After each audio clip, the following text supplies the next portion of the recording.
نحمدہ و نصلی علی رسولہ الکریم اما بعد۔ تمام سننے اور دیکھنے والوں کی خدمت میں السلام علیکم ورحمۃ اللہ وبرکاتہ۔ آج کے خطاب میں دارالعلوم دیوبند، دارالعلوم ندوۃ العلماء اور مدرسہ مظاہر العلوم سے متعلق مفسر قرآن و داعی احسان حضرت مولانا سید شاہ صبغت اللہ بختیاری علیہ رحمہ کے چند یادگار ملفوظات پیش ہیں جو نہایت اہم ہیں۔ یہ ملفوظات حضرت علامہ بختیاری علیہ رحمہ کے ملفوظات پر مشتمل کتاب مرتب ڈاکٹر سید کمال اللہ بختیاری ندوی سے ماخوذ ہیں۔ در حقیقت دارالعلوم دیوبند، دارالعلوم ندوۃ العلماء اور مدرسہ مظاہر العلوم یہ مدارس عربیہ دینیہ حضرت امام شاہ ولی اللہ محدث دہلوی رحمۃ اللہ علیہ کی تحریک ولی اللہ کے حامل اور ترجمان ہیں اور فکر ولی اللہ کے علمبردار ہیں۔ دراصل فکر ولی اللہ قرآن کریم، حدیث شریف، سیرت پاک صلی اللہ علیہ وسلم، فقہ اسلامی اور احسان و سلوک پر مشتمل منفرد و جامع تحریک اور فکر کا نام ہے۔ اس تحریک میں زمانے کی رفتار، حالات اور تقاضوں کو مد نظر رکھتے ہوئے فہم دین کی تشریحات و توضیحات اور عمل دین کی کلیات و جزئیات کو احسن طریقے سے پیش کیا گیا ہے۔ اسی طرح ایمانیات، اسلامیات اور احسانیات کی جامعیت کو ملحوظ رکھا گیا ہے۔ حضرت امام شاہ ولی اللہ دہلوی رحمۃ اللہ علیہ اور ان کے خانوادے کے علمی کارنامے، دعوتی خدمات اور اسلامی تحقیقات تاریخ اسلامی کا ایک سنہرا باب ہے۔ اللہ تعالیٰ نے حضرت امام شاہ ولی اللہ محدث دہلوی رحمۃ اللہ علیہ کو پیدا فرما کر امت مسلمہ پر بہت بڑا احسان فرمایا ہے۔ آئیے حضرت علامہ بختیاری علیہ رحمہ کے ملفوظات کی روشنی میں ان تین مدارس عربیہ دینیہ کی خاص طور پر اور دیگر مدارس عربیہ دینیہ کی عام طور پر اہمیت، ضرورت، افادیت اور خصوصیت کو سمجھنے کی کوشش کرتے ہیں، اور پھر سے ایک بار ولی اللہ فکر کے علمبردار علماء کرام اور صلحاء اعظام کے دامن کو تھامتے ہوئے، ان کے نقش قدم پر چلتے ہوئے اس تحریک ولی اللہ میں، اس فکر ولی اللہ میں نئی روح پھونکیں اور امت مسلمہ کو ہر قسم کے ظلم و ستم، جبر و استبداد، فرق باطلہ کی سازشوں، یہودیوں کے فتنوں اور مستشرقوں کی علمی گمراہیوں سے بچا لیں۔ حضرت علامہ بختیاری علیہ رحمہ دارالعلوم دیوبند اور اہل دیوبند کے تعلق سے اپنے ملفوظ میں یوں فرماتے ہیں: حضرت امام شاہ ولی اللہ محدث دہلوی رحمۃ اللہ علیہ کی تحریک اور نقطۂ نظر کو علماء دیوبند نے علماً اور عملاً اپنایا ہے۔ دارالعلوم ندوۃ العلماء اور مدرسہ مظاہر العلوم کو بھی ولی اللہ درسگاہیں کہلانے کا فخر حاصل ہے۔ چنانچہ یہ تین مدارس دینیہ عربیہ ولی اللہ فکر و نظر کے حامل اور ترجمان ہیں۔ اسی بنا پر یہ مدارس دینیہ عربیہ ولی اللہ درسگاہیں کہلاتے ہیں، اور پورے ہندوستان میں خصوصاً اور پورے بر صغیر اور دیگر ممالک میں عموماً مدارس دینیہ عربیہ انہی تین ولی اللہ فکر پر قائم مدارس کے نقش قدم اور طرز تعلیم پر قائم ہوئے ہیں۔ اور خدمات دینیہ و علمیہ میں لگے ہوئے ہیں۔ دارالعلوم دیوبند کو جیسا کہ ذکر کیا جا چکا ہے، فکر ولی اللہ میں انفرادی خصوصیت حاصل ہے۔ علماء دیوبند دین کے ایسے داعی رہے جن کا مقصد کلی خاص طور پر 19ویں صدی میں انگریزوں کے تسلط کی وجہ سے مسلمانوں میں جو دین سے بیزاری، اسلام سے دوری اور اسوہ نبوی صلی اللہ علیہ وسلم سے مہجوری پیدا ہو گئی تھی، اس کا مقابلہ کیا جائے اور مسلمانوں میں اسلام کی عظمت اور دین کی روح پھونکی جائے۔ اسی طرح انگریزوں، مستشرقین یورپ اور دیگر دشمنان اسلام کی جانب سے دین اسلام پر جو بے بنیاد سوالات قائم کیے جا رہے تھے، بے جا اعتراضات ہو رہے تھے اور لا یعنی شبہات میں ملوث کرنے کی کوششیں ہو رہی تھیں، ان کے کتاب و سنت کی روشنی میں معقول اور مدلل جوابات دیے جائیں اور انگریزوں کے ناپاک ارادوں کو کچلا جائے اور انگریزوں کے خلاف محاذ آرائی کی جائے تاکہ وہ ہندوستان چھوڑ سکیں اور ملت و انسانیت کو ان سے نجات مل سکے۔ ان مقاصد عالیہ کے مد نظر علماء دیوبند انگریزوں کے مخالف رہے۔ علماء دیوبند اپنے مقصد میں نہایت مخلص تھے،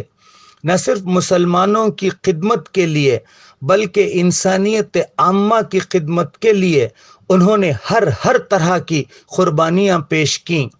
علماء دیوبند پر بے جا اعتراض اور غلط الزام ہے کہ انگریزی زبان اور علوم عصریہ کی مخالفت کرتے رہے۔ تاریخ اس کے برعکس ہے۔ علماء دیوبند نے نہ کبھی انگریزی زبان کی مخالفت کی، نہ علوم عصریہ کی۔ اس کا بین ثبوت اور واضح دلیل یہ ہے کہ 1924 میں جامعہ ملیہ اسلامیہ دہلی کا سنگ بنیاد استاذ الاساتذہ حضرت شیخ الہند محمود حسن دیوبندی رحمۃ اللہ علیہ نے رکھا تھا اور اپنی تقریر میں انگریزی زبان اور علوم عصریہ سے استفادے پر جامع روشنی ڈالی تھی اور اسلام کی ترویج و اشاعت کے لیے انگریزی زبان اور علوم عصریہ کو مؤثر ذریعہ بتایا تھا اور کہا تھا کہ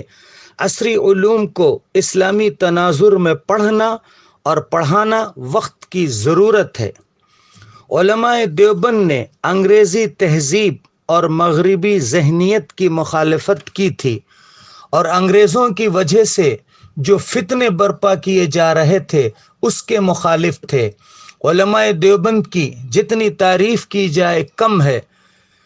ولی اللہ فکر کی روشنی میں اللہ تعالیٰ نے ان حضرات کو ایسی بصارت و بصیرت سے نوازا تھا جس کا صحیح اندازہ ان حضرات کرام کی معرکۃ الآراء تصنیفات، شہر آفاق تالیفات، روشن علمی خدمات اور یادگار اقدامات سے واقف ہونے پر ہوتا ہے۔ دارالعلوم دیوبند کو مدارس دینیہ عربیہ میں اولیت اور امامت کا مقام حاصل ہے۔ دارالعلوم دیوبند کو جن اکابر نے اپنا خون جگر دے کر سینچا ہے اور اپنا تن من دھن لٹا کر اس چھوٹے سے مدرسے کو دارالعلوم بنایا ہے اور عالم اسلامی کا مرکز علوم اور مثالی مرکز تحریک و دعوت قرار دیا ہے، ان اکابر کی بڑی لمبی فہرست ہے۔ یہاں چند اسمائے گرامی کو پیش کیا جا رہا ہے جو دارالعلوم دیوبند کی شان اور نشان رہے ہیں۔ وہ چند اسمائے گرامی یہ ہیں: حضرت مولانا قاسم نانوتوی رحمۃ اللہ علیہ، حضرت مولانا شیخ الہند محمود الحسن گنگوہی رحمۃ اللہ علیہ، حضرت مولانا رشید احمد گنگوہی رحمۃ اللہ علیہ، حضرت مولانا انور شاہ کشمیری رحمۃ اللہ علیہ، حضرت مولانا سید شاہ حسین احمد مدنی رحمۃ اللہ علیہ، حضرت مولانا اشرف علی تھانوی رحمۃ اللہ علیہ، حضرت مولانا شبیر احمد عثمانی رحمۃ اللہ علیہ، حضرت مولانا محمد کفایت اللہ رحمۃ اللہ علیہ، حضرت مولانا قاری محمد طیب رحمۃ اللہ علیہ، حضرت مولانا محمد مفتی شفیع رحمۃ اللہ علیہ وغیرہ، یہ سب شخصیات اسلامی دنیا کے آفتاب و مہتاب ہیں جن کی روشن خدمات امت مسلمہ پر احسان ہے۔ اسی طرح حضرت علامہ بختیاری علیہ رحمہ نے ایک ملفوظ میں ندوہ و اہل ندوہ پر اس طرح اظہار خیال فرمایا ہے: اہل ندوہ جن میں سر فہرست حضرت مولانا محمد علی منگیری رحمۃ اللہ علیہ، علامہ شبلی نعمانی رحمۃ اللہ علیہ، علامہ ڈاکٹر سید عبدالعلی حسنی رحمۃ اللہ علیہ اور سید الطائفہ علامہ سید سلیمان ندوی رحمۃ اللہ علیہ نے بھی وقت کی ضرورت کو پیش نظر رکھتے ہوئے ولی اللہ فکر اور درس نظامی میں جائز اور تقاضۂ وقت کے تحت نصاب تعلیم میں تبدیلی کا کامیاب منصوبہ بنایا، جسے جدید صالح اور قدیم نافع سے تعبیر فرمایا۔ دارالعلوم ندوۃ العلماء کا فکر جدید صالح و قدیم نافع کو بہت پسند فرماتے تھے، اس کی افادیت اور اہمیت کو تسلیم کرتے اور فرماتے تھے کہ موجودہ عہد میں اسی فکر جامعیت سے اشاعت اسلام اور دعوت دین کا کام بحسن خوبی ممکن ہے، اور فرمایا کرتے تھے کہ فرزندان ندوہ نے علوم اسلامی کو عصری اسلوب میں پیش کر کے دعوت دین کا اہم کام انجام دیا ہے۔ اسی طرح فن تاریخ، ادب عربی اور صحافت عربی کو اسلامی ادب و صحافت کا جامہ پہنا کے جو نمایاں رول فرزندان ندوہ نے ادا کیا ہے وہ قابل داد اور قابل مبارکباد ہے۔ اور اسی طرح اردو ادب و صحافت کو اسلامی رنگ میں رنگنے کا عظیم کارنامہ بھی فرزندان ندوہ نے انجام دیا ہے۔ علامہ حضرت بختیاری علیہ رحمہ ندوۃ العلماء کے مجلس شورا کے رکن رکین رہے، جب تک صحت بحال رہی اور سفر کی طاقت باقی رہی برابر مجلس شورا کے سالانہ اجلاس میں شریک ہوتے رہے۔ یہاں چند ندوی فضلاء کرام کے اسماء گرامی بھی پیش کیے جا رہے ہیں جن کی علمی خدمات اور فکری تصنیفات امت مسلمہ کے لیے مشعل راہ ہیں، جیسے سید الطائفہ علامہ سید سلیمان ندوی رحمۃ اللہ علیہ، حضرت مولانا عبدالسلام ندوی رحمۃ اللہ علیہ، حضرت مولانا عبدالسلام قدوئی ندوی رحمۃ اللہ علیہ، حضرت مولانا عبدالباری ندوی رحمۃ اللہ علیہ، حضرت مولانا اویس احمد نگرامی ندوی رحمۃ اللہ علیہ، حضرت مولانا مسعود عالم ندوی رحمۃ اللہ علیہ، حضرت مولانا معین اللہ ندوی رحمۃ اللہ علیہ، حضرت مولانا محمد ناظم ندوی رحمۃ اللہ علیہ، اور مفکر اسلام اور مفسر قرآن حضرت مولانا سید ابو الحسن علی حسنی ندوی رحمۃ اللہ علیہ۔ علامہ حضرت بختیاری علیہ رحمہ حضرت مولانا سید ابو الحسن علی حسنی ندوی رحمۃ اللہ علیہ کی مورخانہ نگاہ اور تبحر علمی کو بڑا سراہتے، ان کی تمام تصانیف کی طرف خصوصی توجہ دلاتے اور فرماتے تھے کہ اللہ تعالیٰ نے مجھے ایسے نامور مخلص عالم دین داعی اسلام کے ساتھ رہنا اور پڑھنا نصیب فرمایا، اور فرمایا کرتے تھے کہ حضرت مولانا علی میاں ندوی